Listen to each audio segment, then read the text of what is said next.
Hello, hello, hello, and good afternoon, whether you're joining us live or watching the recording. Are delighted to welcome you to the Municipal EV Readiness Toolkit 9-month program, EV Zoning Regulations Workshop. It is just wonderful to have you with us today. My name is Daphne Dixon. I'm Executive Director of Live Green Connecticut, a nonprofit organization with offices in Norwalk, Connecticut, whose mission is to integrate the 17 Sustainable Development Goals into municipalities, businesses, and communities through metric-driven, results-oriented programs. I'm also coordinator of Connecticut Southwestern Area Clean Cities Coalition, which is a program supported by the U.S. Department of Energy's Vehicle Technologies Office. There are more than 75 coalitions around the country, which includes 3 coalitions that work in collaboration right here in Connecticut. Clean Cities Coalitions foster the economic, environmental, and energy security of the United States by working locally to advance affordable domestic transportation fuels, energy efficiency, mobility systems, and other fuel-saving technologies and practices. I am joined today by our amazing team, Alyssa Murphy, Live Green and Connecticut Southwestern Area Clean Cities Program Director, Aidan Bennett, Municipal EV Readiness Toolkit 9-month Program Director, Sean McQuaid, Legislative Liaison and Research Analyst, Jenna D'Arcy, Outreach, Idle Reduction and GIS Specialist. Thank you, ladies and gentlemen, for all the work you do to make these programs run so smoothly. Thank you so much for all that you do. We're also very fortunate to have with us today Craig Peters, coordinator of Capital Clean Cities, along with Paul Wessel and Dan Cha-Cha, coordinator and co-coordinator of Greater New Haven Clean Cities Coalition, who are our collaborative partners with us in the Municipal EV Readiness Toolkit program. Gentlemen, please feel free to share your counties that you serve and your contact information in the chat. Would also like to thank our program partners, United Illuminating, Connecticut Green Bank, South Central Regional Council of Government, MetroCog, Connecticut Sierra Club, and Connecticut Energy Network. This session is being recorded, and we will send out the link to the recording to all workshop participants. Before we turn the stage over to our amazing guest, Stephen Wagner, I'd just like to provide you with a little bit of background information about the Municipal EV Readiness Program and how it all came into fruition. So this is just not one standalone workshop. This is actually a part of a program and a part of a process that really started back in 2019 when Live Green Connecticut received funding from United Illuminating to conduct a municipal EV readiness study in the town of Fairfield. That led to a second study in the town of Hamden, a municipal EV readiness study in the town of Hamden. And what we really discovered through these studies, through these experiences, especially in Hamden, was that it was the conversations that we were having at the municipal level and with the EV teams, especially that was being built in Hamden, was one of the most valuable parts of doing the study was actually all the interactions and all the conversations that we were having with municipal leaders in the different departments. And through those conversations, different types of projects were being sparked and different ideas of what EV readiness looked like and things that could happen were beginning to develop. So in the fall of 2020, while we were wrapping up the Hamden study, what we did was we took the contents of the studies that we had done, and we transformed that kind of the study into the Municipal EV Readiness Toolkit 12-week program. It was an interactive online EV readiness program with 12 modules, all different parts of EV readiness. And we attracted over 200 participants representing 60 municipalities. And what we really heard at the end of that program was that municipalities and people in different departments, they really wanted more information. So the 12-week program is kind of like an introduction. And what people said they really wanted was more support around EV readiness. So, we just want to, so in module 5, for example, of the 12-week program, module 5 was really focused on zoning regulations. And we featured in module 5 2 amazing community champions from Hartford and Middletown. And they shared with us the zoning regulations updates that they made. And we have a recording from that session, and we will certainly send that recording out to you as part of the resources and tools that come out of this program. So, creating EV zoning regulations is really a linchpin in making EV readiness inevitable. And so we just want to recognize and thank all of you who are here today, all of the zoning professionals from over 20 municipalities that, you took the time out of your busy day, which I know how busy you are. I can't imagine how busy you all are, to learn about, this. So before, again, we bring on our amazing guide to EV readiness, who's Stephen Wagner, we're just going to, some of our team members are going to share with you, we're going to share with you a municipal EV readiness 9-month program update, a brief PURA EVSE set of recommendations, a little bit about the DOE charging station locator, and just a little bit of information about some fueling gaps in the Connecticut southwestern area and the sort of the SCROG area, some information about some fueling infrastructure gaps. So it's my pleasure and honor now to turn the stage over to Aidan Bennett, our Municipal EV Readiness Program Director. And Aidan's going to give us a brief update and kind of some highlights of what's going on right now in our Municipal EV Readiness 9-month program. Thank you, Aidan. Thank you so much, Daphne. So we have been holding clarity sessions with all of the towns that have registered for our 9-month toolkit program over the last few months. Overall, we have held 18 clarity sessions with all the towns that appear on the screen. In these clarity sessions, we go over each of our 9 modules and explain them, what the best practices are and what other towns are doing, and how each town can benefit from these modules, and any other tools or resources that they would need to take steps towards their EV goals. So from these clarity sessions, the biggest outcomes we have seen are the A-Fleet sessions, zoning and first responders workshops, and community projects. And one of the goals that most municipalities wanted to achieve was updating their zoning regulations, and that is what we are doing today. Now I'm going to turn it over to Sean McQuaid. Yeah, thank you, Aidan. And so PURA reached a decision in mid-July regarding electric distribution companies on zero-emission vehicles, in which they outline the number of electric charging ports they want in the state of Connecticut within the next 5 years. And so our experience has been that a lot of municipalities would like more information about PURA developments. And so that's why we have this slide up here for the EVSE program deployment targets. And so they have the updated EVSE recommendations for multi-unit dwellings, DC fast chargers, and level 2 chargers. And so you can see the recommendation for MUDs is 1,213 charging ports by 2025. The recommendation for DC fast charging ports is 137 by 2025. And then the recommendation for level 2 destination chargers is 789 by 2025. And so to support municipalities in their EVSE adoption, we're going to be holding an EVSE workshop in October. And so we're going to be learning more about the specifics of EVSE deployment, like competitive prices, cost of installing, who pays for the charger, other important factors that people will want to know before they decide to adopt electric charging infrastructure. And so now I will be introducing Alyssa so she can share with you the DOE Alternative Fuels Data Center Station Locator. So thanks, Alyssa, Sean. Thank you. So Connecticut signed an MOU to reach 125,000 EVs by 2025 and 30% electrification of medium and heavy duty vehicles by 2030. So Connecticut currently has about 17,000 electric vehicles. So in order to support the additional vehicles it will take to reach the goal, we need zoning regulations which support the implementation of charging stations. So to determine where we need to implement these zoning regulations, we need to look at where we currently have charging stations. So the DOE has a tool called the AFDC Station Locator, which I'm going to pull up.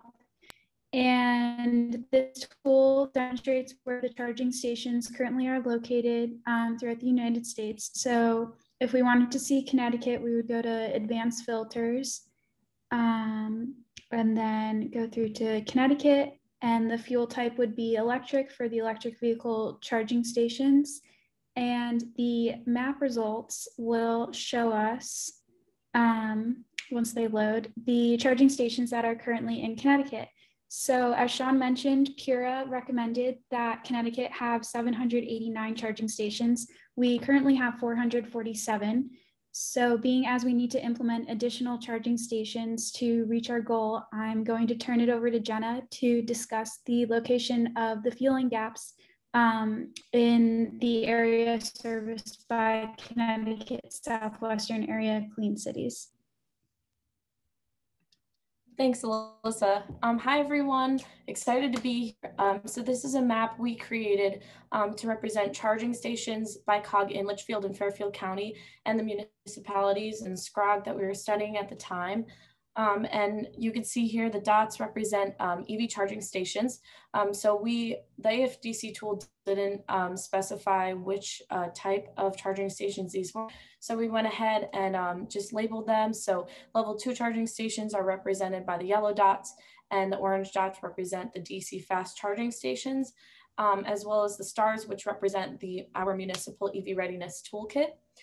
So here is just a great visual of gaps of charging stations among these areas in Connecticut. And it's very important to see this so that we can know where we can move forward with the process of implementing these charging stations, getting a better idea of, places that are in need of them, because it's kind of easy to assume, everyone has a charging station, but some towns have 1 or 2 or none. So looping back to today, it's important that, we're working with our EV zoning regulations and moving into this process of implementing charging stations and ultimately achieving the goal that Alyssa was talking about with achieving this number by 2025. Thank you. Thank you. Thank you, Team Live Green and Connecticut Southwestern Area Clean Cities Coalition team members. Great job. So now we will be moving on to the main event, Stephen Wagner. So we'll be providing Stephen with about a half hour for him to give his presentation, about 15 minutes for Q&A, and we'll be wrapping up a few minutes before the top of the hour. So I just want to introduce, it's just an honor to introduce Steve. He's a retired nuclear physicist and engineer with 4 years as an officer in the Navy's nuclear power program, 37 years in Connecticut's nuclear power industry, and 2 years as a private consultant. His career included nuclear physics and related software development, project management, investigation of adverse events in the nuclear power industry. This work has sent him to factories, service centers, and nuclear power plants in Europe, Asia, Mexico, Canada, and throughout the United States. Steve is also chair of South Windsor's Energy Committee. He serves as the Planning and Zoning Commissioner, he serves on the Planning and Zoning Commission and the Water Pollution Control Authority. He has also served on the Town Council and several other town boards and committees. Steve is a certified League of American Bicyclist instructors and regularly teaches bike skills and safety to the town's 4th graders. In the winter, he enjoys skiing in many areas. So we are just so delighted to have Stephen Wagner, and what an exceptional person he is, and what great work he is doing around zoning regulations. So the floor is yours, Stephen, and we will invite you to share your screen and your presentation. And thank you so much for being with us today. And if you'd like to come off mute, then. Thank you very much, Daphne. And thank you all for signing on to listen to this presentation. We participated in the 12-week program in South Windsor, several of our Energy Committee members, including our town engineer, Jeff Doolittle. And at that point, we were motivated to look at our zoning regulations and make sure that we had what we needed to both make sure that the charging stations were permitted in all the right places, and then to also require that they be installed in new projects. So what I'm going to do first is kind of go through our timeline, because that's an important part of this. It actually took us 8 months to get these regulations approved, and along the way, we had a lot of work that we had to do. And then I'll show you the regulations, and then I'll show you some of the presentations, one of the presentations we used to promote the idea, and also a memo that we sent, and probably spend less time on the memo than anything else. But all right, so let me share my screen. We'll see how that works.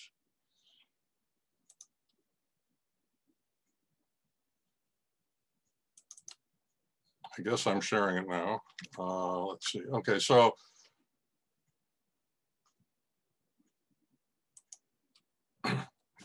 this is our timeline.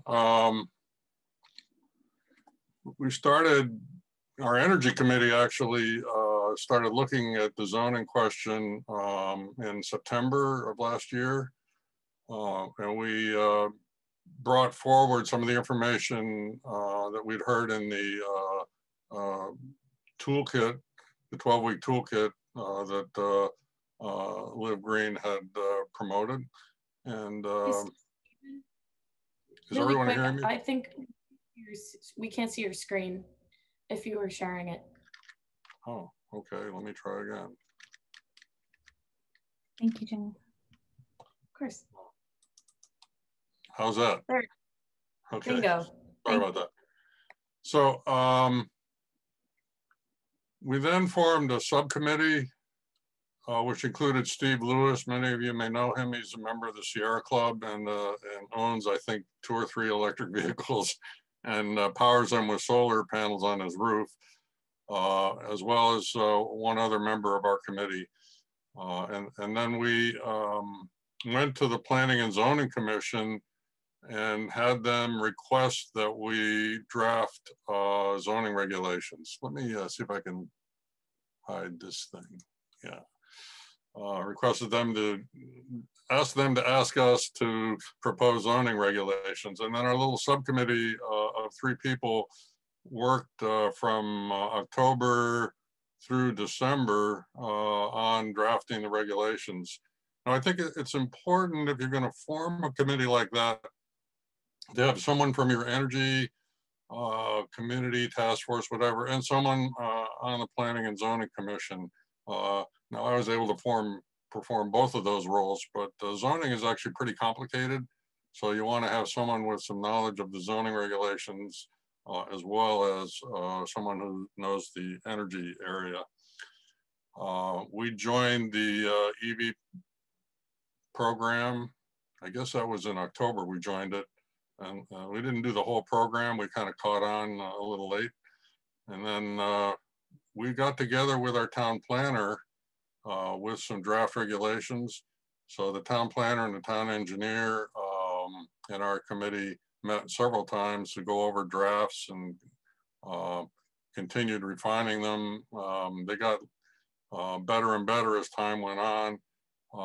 Then in December, the early December, we brought the draft memo back to the Energy Committee, and they had a limited discussion of that then because they had a fairly big agenda for other items. And then back again on December 11th, we had a full discussion of the proposal. We reviewed and edited the zoning regulations. Our Energy Committee has 3 members of the town council, a member of the Board of Education, the facilities director for the Board of Education, and the town engineer, and several private citizens. We actually have 12 members on our committee. So we reviewed and edited our draft. And then in December 21, we sent that to the Planning and Zoning Commission with the proposed regulations. So we had a memo. The idea of the memo was to kind of explain the entire electric vehicle industry and technology. And we copied on that the town council, the Economic Development Commission, because that one we wanted to include because we wanted to make sure that they were not afraid of having an adverse impact on economic development by requiring electric vehicle chargers. We forwarded it to the Board of Education because they were about to build a new school. And we forwarded it to the Public Building Commission because they're supervising the building of the new school. I will tell you that the Planning and Zoning Commission has finally approved the site plan for that school, and it does include electric vehicle charging. Let's see, how do I get to the next slide? Okay. We presented the draft to Planning and Zoning in a January meeting. They were very busy. We've been very busy. We, the Planning and Zoning Commission, have been very busy all year. Often we normally meet twice a month, but in quite a few of the months, we've had to meet 3 times just to handle all the business that we've been getting. which is good news for South Windsor. A lot of new construction and new business construction. So we just kind of flew the regulations by them in January. Then on February 9th, we dedicated the entire meeting to this subject, and they provided edits, what they wanted to see. At that point, we had to send our draft regulations to our COG for a 35-day review. So at that point, we couldn't do anything until they get back. We sent, the town planner sent that draft to them on February 11th, and it wasn't until March 23 that we were able to hold our public hearing. The public hearing started on March 23rd, was continued on March 24. Oh, we gave a presentation to Economic Development Commission. We've been trying to get on their agenda for months, but they kept canceling their meetings. So we finally got to make a presentation on March 24. I wasn't able to do that presentation because of the open hearing on the regs, and we have laws that govern what planning, what zoning commissioners can do when applications are open. Anyway, the public hearing continued on April 13th. We actually got comments from the public that were incorporated. And on the 20th of April, we adopted the regulations and they went into effect on May 9th. And the bottom line here, it says there are 5 pending and approved applications that are expected to have EV charging. We're now up to 6. In addition, our police station solar canopies, which we've just learned that we won the ZREC for those. They will also provide EV ready charging or EV ready wiring underneath the canopies. Our police department is being very cautious about adopting electric cruisers. I know that I think it's Westport has kind of led the way in electric cruisers, but looks like our next round of buys are going to be just plain old hybrid vehicles, and then the next round after that they'll probably start moving into actual hybrid vehicles that are chargeable. What's the right term for that? So that's pretty much our timeline. What I'd like to do now is just show you the actual changes we made to the regulations. And I'm going to go through this in kind of page by page order, so it'll kind of jump around a bit. And of course, this is South Windsor zoning regulations. So I hope you'll recognize that your regulations are probably formatted very differently. And I would look here for concepts rather than, and you can steal as much wording as you want, but rather than saying, oh, your regulations have to look exactly like this. So the first thing we did was in every single zone, and this is just one of the zones, it happens to be a zone that allows housing. We put in a statement similar to the one that's highlighted here, which basically says EV ready spaces and EV installed spaces shall be provided as described in section 6.4.10. I'll show you that in a minute. And we'll provide a minimum number. And in this case, because we have multi-family housing, we said that all garages and assigned covered spaces shall be wired as EV ready spaces. So what that means is if you move into a condo development, a new condo development, or a new apartment development, you should be able to charge your vehicle overnight while you're living there. And of course, one of the issues with EV charging is most people are going to want to charge their vehicle at home.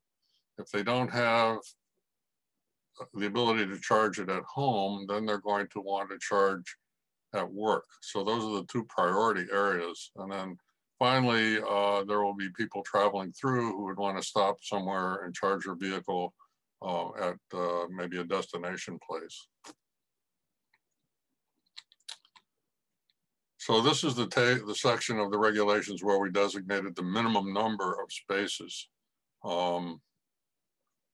And basically we said, you're gonna have to follow these tables. EV capable spaces, and we define, I hope you all know the definition. Maybe I should drop down to the definitions first. So we have EV installed spaces where you've actually got a charging unit there. It's ready to plug your vehicle in. You drive up and plug it in. An EV ready space is one that's supposed to be wired for EV ready.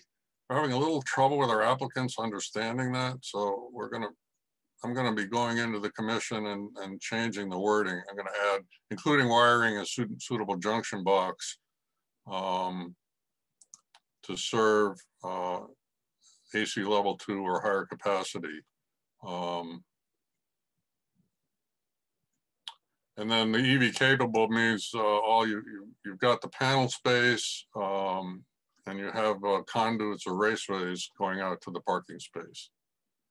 So just let me go back to that minimum number of spaces.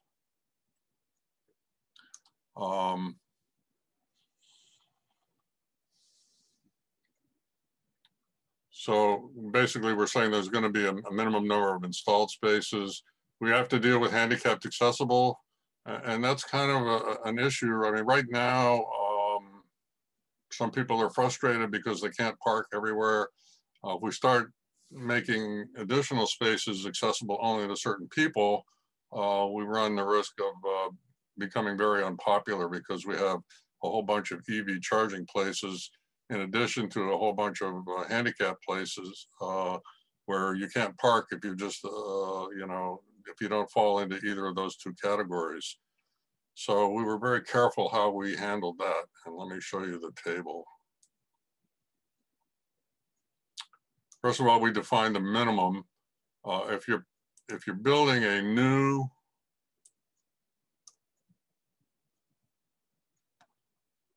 construction or a significant expansion, you're required to meet this requirement. If you have a total of 1 to 15 parking spaces, we didn't require that. We were very concerned, or actually this is one of the public comments we got, concerned that the very smallest businesses could be adversely impacted. So we're not going to require them there. If you have 16 or more parking spaces, you have to have 10% of the spaces EV ready or EV installed. And then we said, if you apply, and that should be 2021 to 2023, 3% of those spaces actually have to be installed. So we want to make these things visible, even though there's probably not a demand for even the 3% right now. But the idea is to get these charges out there, get them visible, get people thinking, well, I can charge this if I go to this certain restaurant, or I can charge it at my home. And then that requirement increases. So now 7% out of the 10% have to be installed. And anything that comes along in 2028 or later, you have to have all of them installed. And then this is a little caveat. If you have a facility that's got a lot of trucks parking, we're not including that in the calculation. So for example, we have warehouses in town which have a lot of truck parking, and this is meant for the vehicles that individuals drive. Now to deal with the ADA requirements, if you have a small number of spaces, in other words, if you fit into the criteria where you have to have 1 to 4 EV charging places, one of them has to be van accessible, but not restricted to handicap parking. So you basically have to build a space to have all of the width and curb cuts, etc., necessary to get to the equipment, but we would allow anybody to park there who has an electric vehicle. As the parking lot gets bigger, we're starting to require at least one of those spaces to actually be restricted to handicap. And then as you get bigger and bigger, there's plenty of parking there for everybody. So we just say you have to have 2, 3, or 4, or 1 for each 60 spaces. So that's the idea there, is at the very early point You can have a van, you have to have a van accessible charging place, even if you only have one EV charging. But we don't want to restrict that to electric vehicles. Excuse me, we don't want to restrict that to handicap because we then have too many places taken up by both, too many of a small parking place taken up by the both requirements. So then we get into what are the minimums in each type of facility. So section 6.4 is the basically the residential use in commercial areas. So if you have multifamily dwellings in a commercial area or an industrial area, which can happen, these are the minimums. And we say multifamily dwellings, including the special zone, but anything with multifamily dwellings, all assigned, covered, and garage parking spaces shall be provided level 2 EV ready circuits and outlets. The remaining parking spaces are used in tables 6.4A and B to determine the shared EV ready and EV installed spaces. So this deals with the shared spaces. Mod management shall contract with an EVSE supplier to provide chargers and means for billing. And if there are garages adjacent to the associated dwelling, so let's say you have a condo where you actually have your own garage and it's right next to your condo. You walk out the door, the back door of your condo into your own garage. Then you have to have a EV ready space in there. For commercial and industrial uses, we thought about different kinds of businesses where people would linger long enough to charge a vehicle or just be dropping in and leaving very quickly. So my example of a business where you drop in and leave quickly is a laundromat, okay, or a dry cleaner. You're going to drop off your suit, those of you who still wear suits, and you're going to leave right away. So it doesn't make much sense to have EV charging required for the customers, but we do want the workers to have access to EV charging. So for these businesses, like a bar or bowling alley, these are businesses where people are likely to spend a fair amount of time and might want to be able to charge their vehicle. Park and ride lights, we're kind of suggesting that light poles also have EV1 outlets.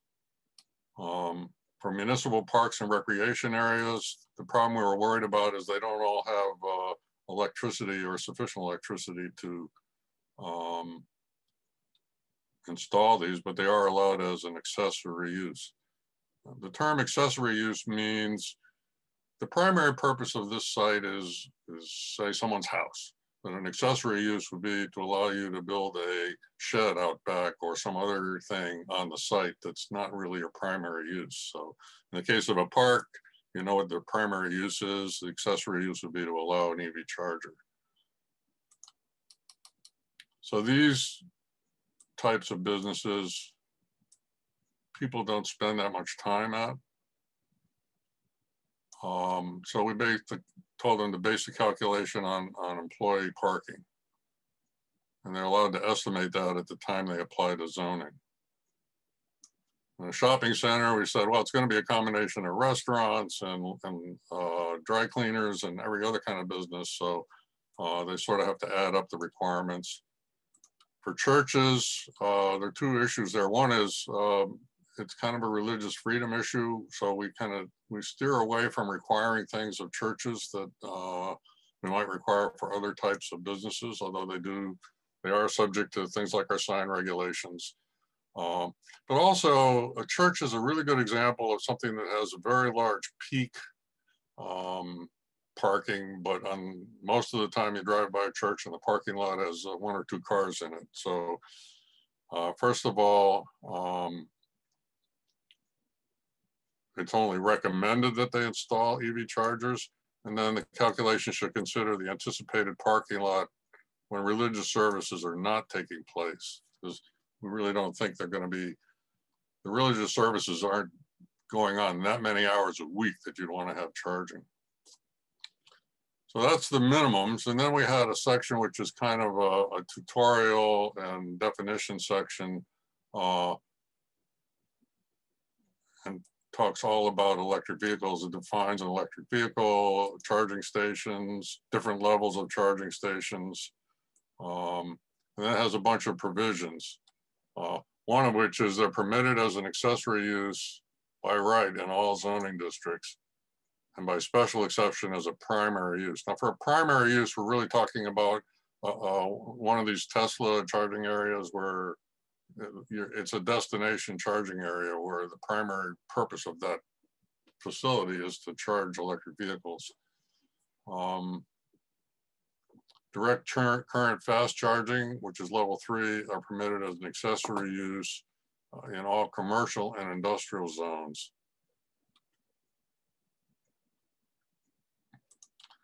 You're allowed to sell electricity everywhere except single and 2-family homes.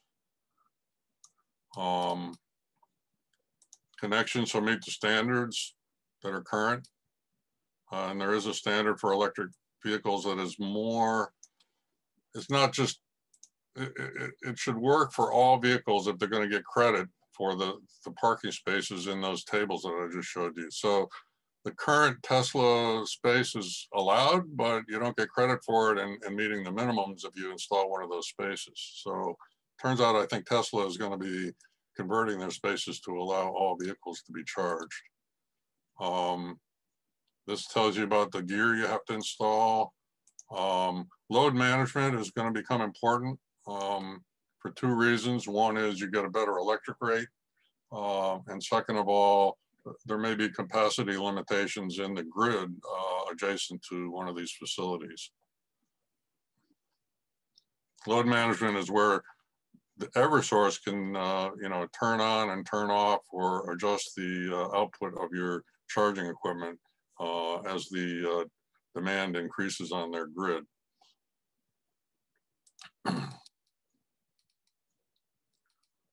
This applies standards,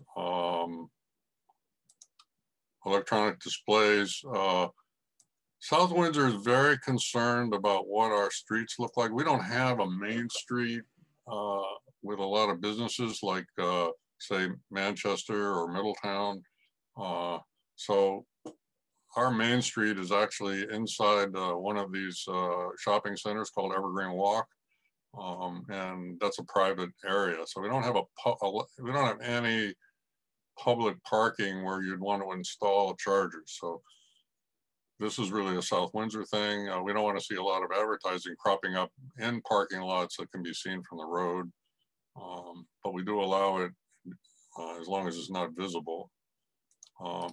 These are some safety considerations we included. And so on. This is a picture of, it's in our regulations of what the charging looks like. Let me just jump over to the slideshow.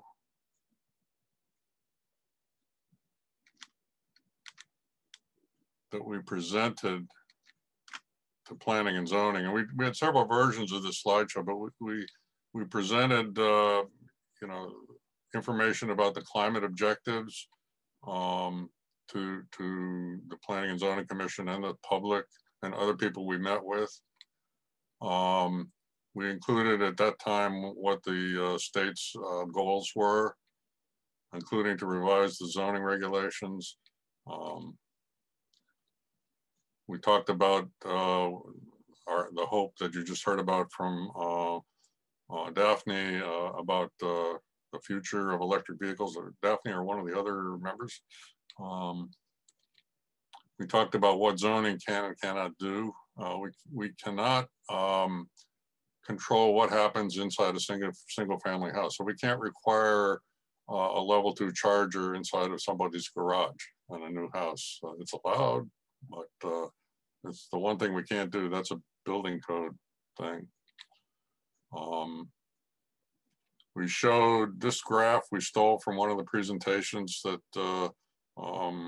Liv Green gave us, and it shows how much of an advantage it is to do the wiring and conduits when you build a facility rather than waiting until you're actually ready to install the equipment.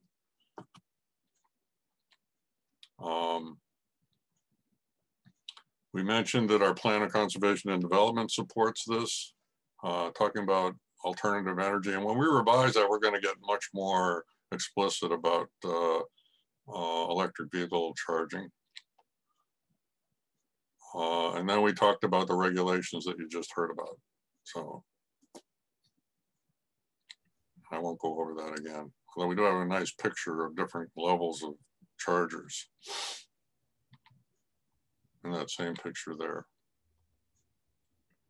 And we talked a little bit, you know, people are concerned about how do I pay for this. So we talked a little bit about the different paying options for paying for it. And I'm going to be very interested in the presentation that's coming up in October because we're facing that with our municipal plans. And again, went over the benefits. So this slide package will be available to you. So I'm not going to go through it in detail. I just want to make sure you know that that's there. And also included somewhere, whoops, is a memo we sent to the Planning and Zoning Commission, which basically talks a lot about all the different aspects of EV charging. So they're familiar with the whole concept.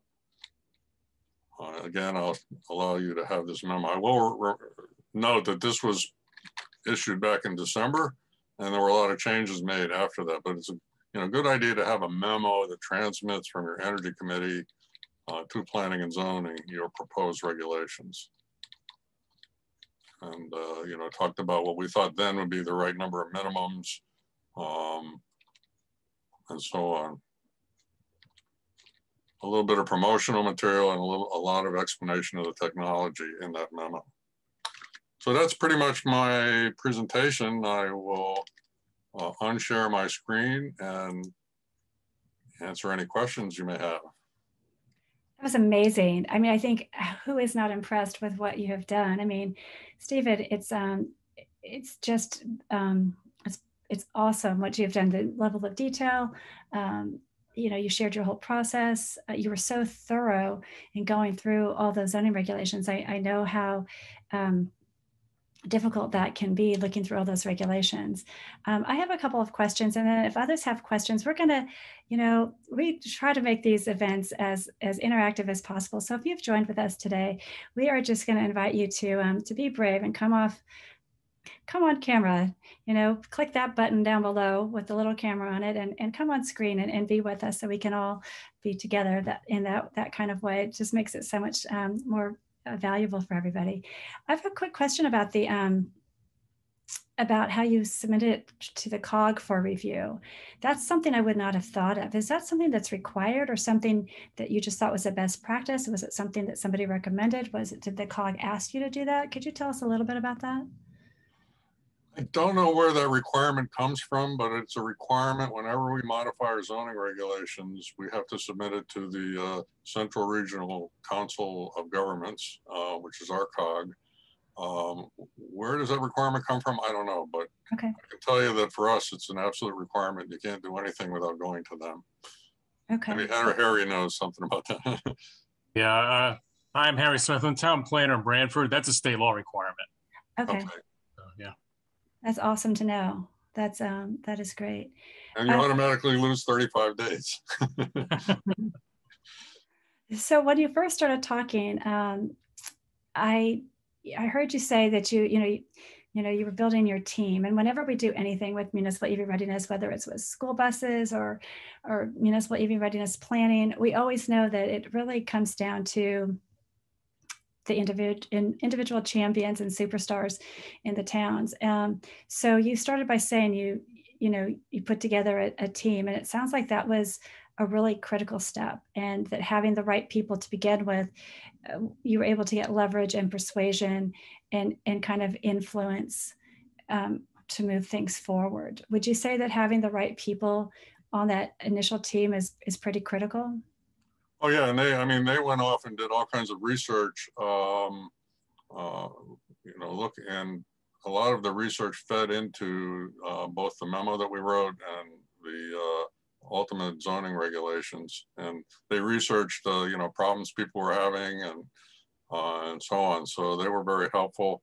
Again, I think there are kind of two critical skill sets. One is knowledge of energy. Now, I didn't know a lot about electric vehicles until I started this thing, so I had to read up on it. But also, you know, having a zoning commissioner on board on that committee, I think is critical, because the zoning regulations are very complicated, and you need someone who's comfortable, you know. And your town planner, of course, is a big asset. So if you don't have that competence, you can work with the town planner and get the same result, but that will take up more of his or her time. Our town planner was very supportive, but you know, we managed to keep her participation down to, I don't know, 10 or 20 hours, whereas had she been a primary member of that committee, it would have probably been more like, you know, a couple of what we call man weeks or labor weeks, since it's a female. Woman weeks. So you just said something to me that really stood out. You said that you didn't know that much about, you know, EVs when you were doing this and EV regulations.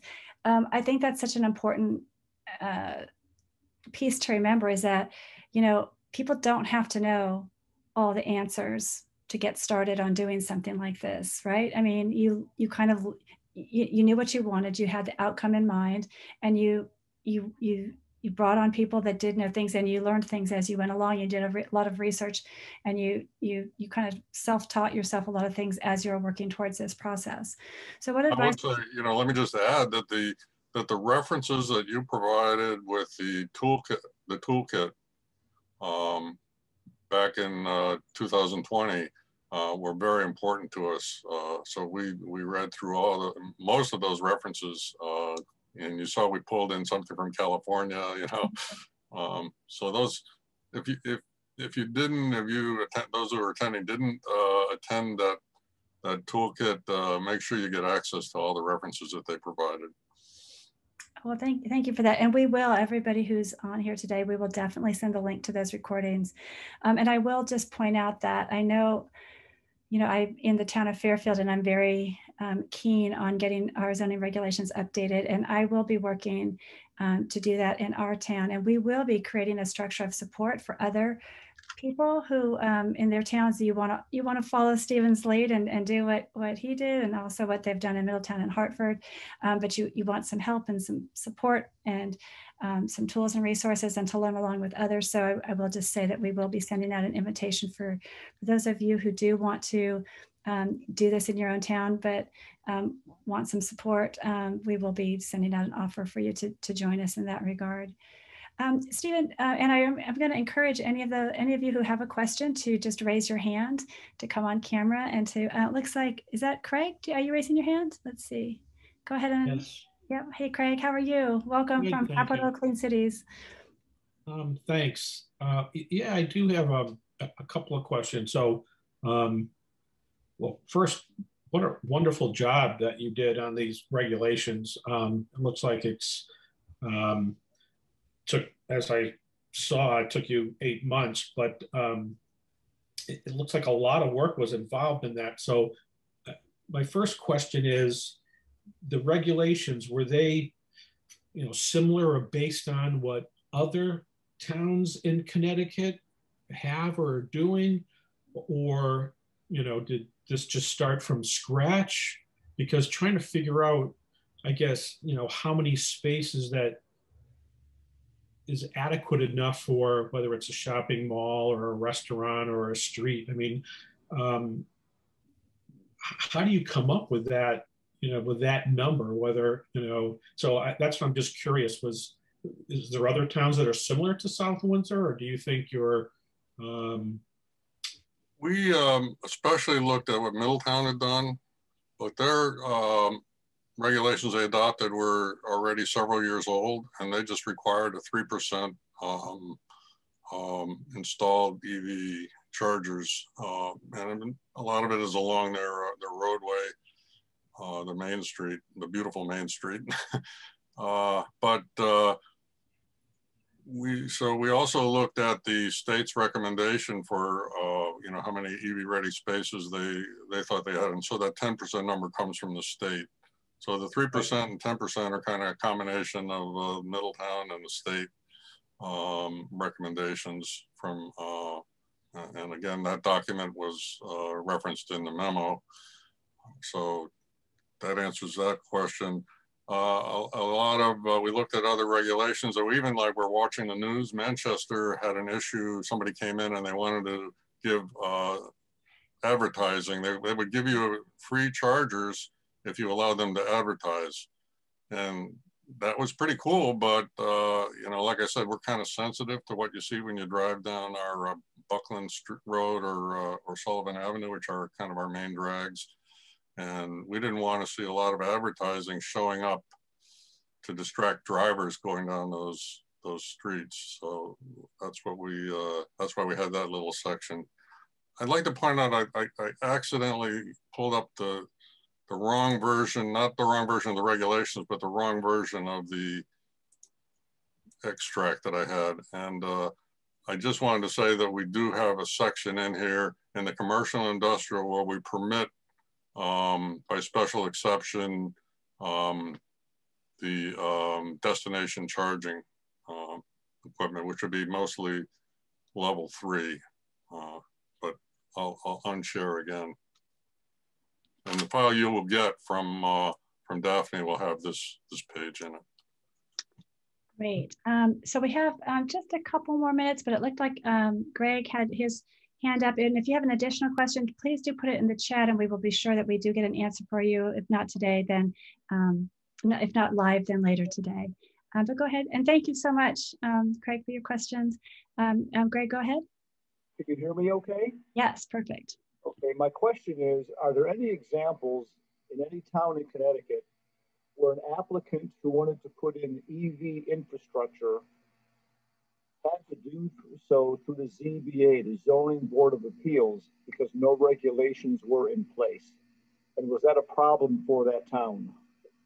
So I'm actually on Zoning Board of Appeals in Fairfield. So I can speak directly to that. So I know that in Fairfield, no, you don't. If you don't have to go to zoning appeals for that. So I don't know if Fairfield is typical of all towns in Connecticut, but I know that in Fairfield, you definitely don't have to go to ZBA for that. Harry Smith, same thing in Branford. We've had several developments voluntarily put in some charging stations, and none of them have had to go anywhere. It's just been considered part of the parking lot or the parking accessory use. So there are examples in Connecticut where people put in this infrastructure with no zoning regulations in place. That is correct. that is the case in most municipalities. So you know, so Fairfield has what is it, 42 ports, 44 ports, and you know, these 20 charging stations, and the charging stations just went in there. I think they're considered an accessory. And I know there's been discussion. It's not like the zoning department doesn't know about these things. The building department doesn't know. They just don't consider it anything that needs anything additional. They just consider it something. Yeah, for South Windsor, there were also already some chargers in there. The purpose of getting it into the zoning regulations is to control some of the features and also do the requirement thing where we require them in certain places. Requiring them was the primary objective, and then making sure we controlled it in other places was the secondary objective. Yeah. So we are just about at the top of the hour. So we just want to thank Stephen. Stephen, do you have any final comments or words of encouragement for all of us who want to be like you and get zoning regulation, EV zoning regulations passed? Do you have any final comments or thoughts you'd like to share with us? And thank you, Greg, so much for your question. So if anybody, you know, needs a little moral support along the way, drop me a note and I can even join one of your meetings or something like that. Thank you so much. All right. Well, thank you all so much for joining us here today. We really appreciate it. As we've mentioned before, we will be setting up a structure of support for those of us who do want to go forward with EV zoning regulations in our town. And we have other upcoming events coming up in the fall to also support other EV readiness opportunities. So thank you so much. We look forward to seeing you soon. We want to thank you so much to Stephen Wagner, our special guest. Round of applause. Thank you so much, Stephen. Fabulous job. We're also impressed with the work you and your team have done there in South Windsor. So thank you so much, everybody. And we look forward to seeing you next time. Thank you.